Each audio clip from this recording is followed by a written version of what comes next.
Hello, नमस्कार, सत श्री अकाल, अस्सलाम वालेकुम। कैसे हैं जनाब? तो इससे पहले डोनाल्ड ट्रंप ने जो ट्रुथ सोशल पर लिखा है उसको देखें और समझें, और उसके साथ साथ जो ईरान के राष्ट्रपति, जिनके फिलहाल जो रिपोर्ट्स बाहर आ रही हैं, सारे अधिकार ले लिए गए हैं, और लिए किसने हैं? आईआरजीसी ने लिए हैं। उन्होंने एक टेलीफोनिक इंटरव्यू में क्या बयान दिया है, इस दोनों मुद्दों पर थोड़ी देर में बात करते हैं। पर एक अपडेट ले लेते हैं। इस्फहान न्यूक्लियर साइट जो था ईरान का, वहां अमेरिका ने बहुत घातक, जो लोग अवेयर हैं वो वीडियोस क्लिप्स देख रहे होंगे, बहुत ही घातक हमला बंकर बस्टर बॉम्ब से किया है।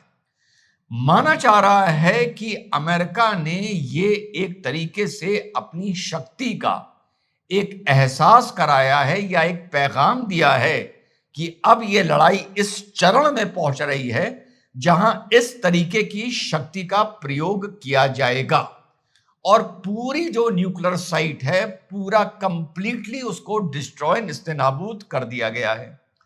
दूसरा डेवलपमेंट यह है कि 4-5 दिन पहले हमारी आपकी बात हुई थी, आप लोग को याद होगा, जो ईरान नेवी चीफ हुआ करते थे, अब मैं बोल सकता हूं गारंटी से हुआ करते थे, अली रेजा तंगसरी। उस टाइम तक जब यह खबर आ रही थी कि इनको हिट कर दिया गया है, और हाँ, इनके बारे में दूसरी बात बता दूं, फिलहाल तो ईरान नेवी के ये चीफ थे, लेकिन इस टाइम सारी जो ईरानियन नेवी है वो पर्शियन गल्फ पे ही अपना ध्यान दे रही है। नेवी नहीं दे रही है, लेकिन इनकी जिम्मेदारी, क्योंकि नेवी ज्यादा बची ही नहीं है, इनको जिम्मेदारी मिली हुई थी स्ट्रेट ऑफ हर्मुज को रोकने की एज अ कमांडिंग ऑफिसर। तो 4-5 दिन पहले इजराइल ने यह दावा किया था कि हमने उनको मार गिराया है, लेकिन फेस टू फेस ने आपको इजराइल की बात बताई थी और यह कहा था अभी हम इस घटना को यहां से इंडोर्स नहीं कर सकते, क्योंकि अभी ईरान ने इस बात को एडमिट नहीं किया है। तो कल साथियों ईरान ने यह एडमिट कर लिया कि अली रेजा तांगसरी, जो ईरानियन नेवल चीफ थे, उनको भी 4 दिन पहले मार दिया गया था। यह बात मान ली है ईरान। अब साथियों आगे बात करते हैं, जो मैं बता रहा था कि डोनाल्ड ट्रंप ने क्या ट्रूथ सोशल पर लिखा है। The United States of America is in serious discussion with the new and more reasonable regime to end our military operation in Iran. यानी डोनाल्ड ट्रंप ये दिखाना चाह रहा है कि रिजीम चेंज हो चुका है, और अब हमारी जिससे बात चल रही है वो ज्यादा रीजनेबल रिजीम है। अब वहां पर बात करने के लिए यहां सर 3 लोग बचे हुए हैं। एक पेजेश्कियान हो गए, एक अगराची हो गए, और एक गलीबफ हो गए, आईआरजीसी के हेड के अलावा, अहमद के अलावा। लेकिन माना यह जा रहा है कि ईरान में अब पकड़ आईआरजीसी की हो गई है, और आईआरजीसी ही मिलिट्री, एग्जीक्यूटिव, लेजिस्लेटिव हर तरीके से ईरान को चला रहा है। एनीवे, डोनाल्ड ट्रंप ये लिख रहा है कि नई रिजीम के साथ हमारी बातचीत हो रही है।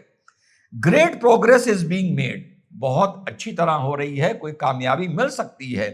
लेकिन हमेशा की तरह डोनाल्ड ट्रंप को जितना मैंने अब रीड कर लिया है, काफी लोगों ने कर लिया होगा, he survives on enigma, he survives on creating confusion, और ही सर्वाइव्स के कोई उसके दिमाग में क्या चल रहा है इसको रीड ना कर पाए। तो पहले तो 4 लाइन तारीफों की लिखी, उसके बाद लिखा, if for any reason the deal is shortly reached, which it probably will be, and if the Hormuz Strait is not immediately open for business, we will conclude our lovely stay in Iran by blowing up and completely obliterating all their electric generating plants, oil wells, Kurg Island, and possibly all desalination plants which we have purposefully yet not touched.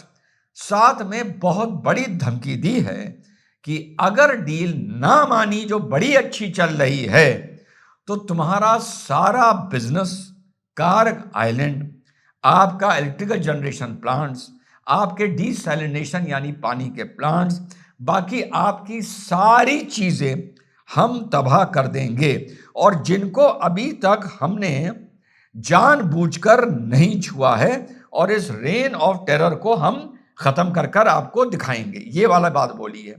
अब इसके बाद जो Pezeshkian का एक telephonic interview में पढ़ रहा था वो सामने आया है, उसमें पेजेश्कियान ने बोला है we possess the necessary will to end this conflict, यानी हमारी वो इच्छा शक्ति हम में है जो होनी चाहिए इस लड़ाई को खत्म करने के लिए, provided that essential conditions are met, यानी जो हमारी मुख्य शर्तें हैं वो मान ली जाएं, especially the guarantees required to prevent repetition of the aggression. ये यूरोपियन काउंसिल के प्रेसिडेंट से, सॉरी टेलीफोनिक इंटरव्यू नहीं, यूरोपियन काउंसिल के प्रेसिडेंट से टेलीफोनिक कन्वर्सेशन में ये चीज बोली गई है कि हम जंग को खत्म करना चाहते हैं लेकिन हमें गारंटी दी जाए कि फिर से अटैक नहीं होगा। तो यार इसका तो इतना सीधा सा जवाब है, इतना आसान जवाब है कि आप पर बिल्कुल भी अटैक नहीं होगा अगर आप हमास को हथियार और फंड देने इजराइल पर अटैक करने के लिए ना दें, अगर आप हूतीस को हथियार और फंड देने सऊदिया या इजराइल पर अटैक करने के लिए ना दें, अगर आप अपनी परेड में अपने मिसाइल्स में डेथ टू अमेरिका लिखना या डेथ टू इजराइल लिखना छोड़ दें, अगर आपके तेहरान स्क्वायर पर वो जो आपने घड़ी लगा रखी है जिसमें कुछ 8 या 9 हजार दिन का टाइम दिया गया है और वो उल्टी चल रही है कि 2040 आते आते खत्म हो जाएगा, निस्ते नाबूद हो जाएगा, आप तेहरान स्क्वायर से उस अगर घड़ी को हटा लें जो संभवतः 2017 में लगाई गई थी, 2040 को टारगेट मानते हुए आप ये सब काम करने बंद कर दें। जिस दिन आप ये काम करने बंद कर देंगे, इजराइल अपनी तरक्की, अपनी उन्नति, अपनी पीएचडी, अपने आर&डी, अपनी रिसर्च, अपनी इंडस्ट्री, अपने प्रोडक्शन, अपनी उनका वेजिटेशन, अपनी वाटर टेक्नोलॉजी पूरी दुनिया में बेचने लगेगा, कमाने लगेगा, अपनी टेक्नोलॉजी बेचने लगेगा। उसको आपसे कोई मतलब नहीं होगा। मैं गारंटी दे रहा हूं, मैं बात कर लूंगा नेतन्याहू से, आप बिल्कुल ना परेशान होइए, मैं इजराइल चला जाऊंगा। पर पहले आप ये गारंटी दीजिए कि आप जो प्रॉक्सीज तैयार करते हैं अपना रीजनल इन्फ्लुएंस बचाने के लिए, बनाने के लिए, वो आप नहीं करेंगे। आप पहले मानिए इस बात को कि अगर हमास ने इजराइल के ऊपर अटैक किया था, आपने पहले इजराइल के ऊपर उसके ईस्टर्न बॉर्डर से अपने देश से लॉन्ग मिसाइल फेंकने आपने शुरू किए थे। तो जो गारंटी आप ये मांग रहे हैं इजराइल और अमेरिका से, तो पहले ये गारंटी आप इजराइल और अमेरिका को दीजिए, तो मुझे तो लगता है सारा मैटर अपने आप सॉर्ट आउट हो जाएगा। जहां तक कि मोहम्मद बिन सलमान भी अपने इंटरव्यू में बोल रहा है, सरकार आपके लिए मैं बात कर रहा हूं ईरान से और ईरान के चाहने वालों के लिए, कि भैया जो आपकी इस्लामिक आइडियोलॉजी है उसके साथ हमारा तालमेल नहीं हो सकता। ये मैं नहीं बोल रहा, ये वो बोल रहा है।